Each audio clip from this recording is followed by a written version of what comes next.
شەژمانجی ڕابردوو ئێمە وەکو بەڕێوەبەرایەتی بەکارخستنی زانکۆی کۆیە چەند پرۆژەیەکی ناوازی گرنگمان لە زانکۆ تەقدیم کردو و یەکێک لەو پرۆژە گرنگانەی کە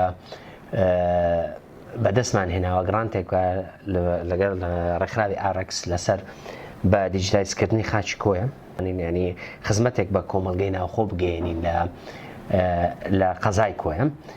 پرۆژەی دووەمان بریتە لە پرۆژەی دروستکردنی سنتەرێکی پەرەپێدان و فێرکردنی پیشەییە، یەکەم زانکۆین لەسەر ئاستی کوردستان کە سنتەرێکی ئەوها پەرەپێدان و فێرکردنی پیشەیی لە ناو زانکۆ دروست بکەین. پرۆژەی سێمیشم کۆمەڵێک لە چالاکیەکانی خۆمە لە ئەڵمانیای کە لە مانجی سپتەمبەر و مانجی نۆڤەمبەری ئەم ساڵ، ینی لە مانجی 9 و مانجی 11 ئەم ساڵ توانیتم لەگەڵ زانکۆی تەکنیکی بەرلین و زانکۆی پۆتسدام و بەشداری بکەم لە گەورەترین کۆنفرانسی جیهانی لەسەر ئۆنلاین ئێجوکیشن لەسەر ڕوتەکانی بەرەو پێشبردننی خوێندن لە سەدەی 21.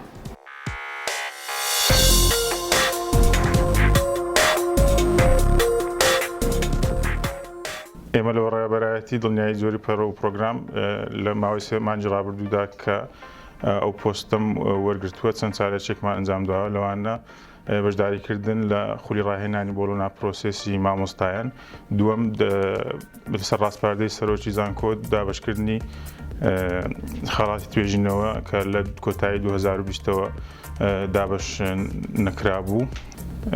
سێم چالاکیمان ئەوەیە لە میانەی دامەزرانی سیستەمێکین لە بەهاوکاری چەند مامۆستایەکی بەڕێز لە ئەندازیاری پرۆگرام سازی کە ئەوان ئەرچی ئەویان لە سەرشان گرتووە بۆ بەڕێوەبردننی بۆلۆنا پرۆسس.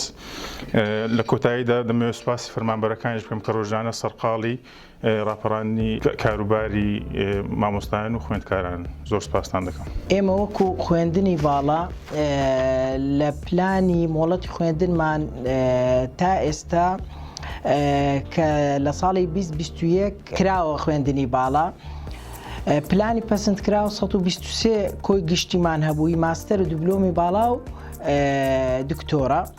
ئەوانەی ڕۆشتین بۆ دەرەوەی وڵات ژمارەیان 13 دانە بوو.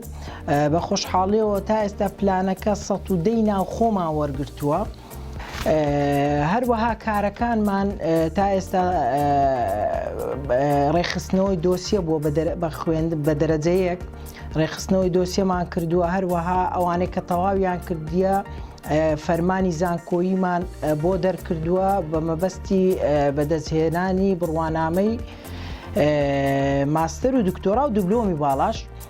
هەوڵ دەدەین لە پلانمان سایتە گڕێخین بە دەرەجەیەک بۆ ئەوەی هەموو خوێندکاری خوێندنی باڵا، دیپلۆم، ماستەر و دکتۆرا بۆ ئەوەی ئیشەکە بزانن چۆن لە ڕۆژی دەست بەکاربوونیانەوە یان لە ڕۆژی پێشکەشکردن بۆ خوێندنی باڵا تا کۆتایی پرۆسەکە بزانن چ بکەن و چ نەکەن. و هەروەها هەوڵیشمان داوە زیاتر جۆرنەڵەکان ڕێک بخەین بە پێی ستانداردی لە وەزارەتی خوێندنی باڵا لە نور ئاماژە پێکراوە. هەروەها جیهانیەکان کە لە سایتی کۆ یونیڤەرسیتی دانراوە و هیوادارم ئەوانەی حەز دەکەن بخوێن لە خوێندنی باڵا بە تایبەتی لە کۆیە هیوای سەرکەوتنیان بۆ دەخوازم و بە هیوای سوود وەرگرتم.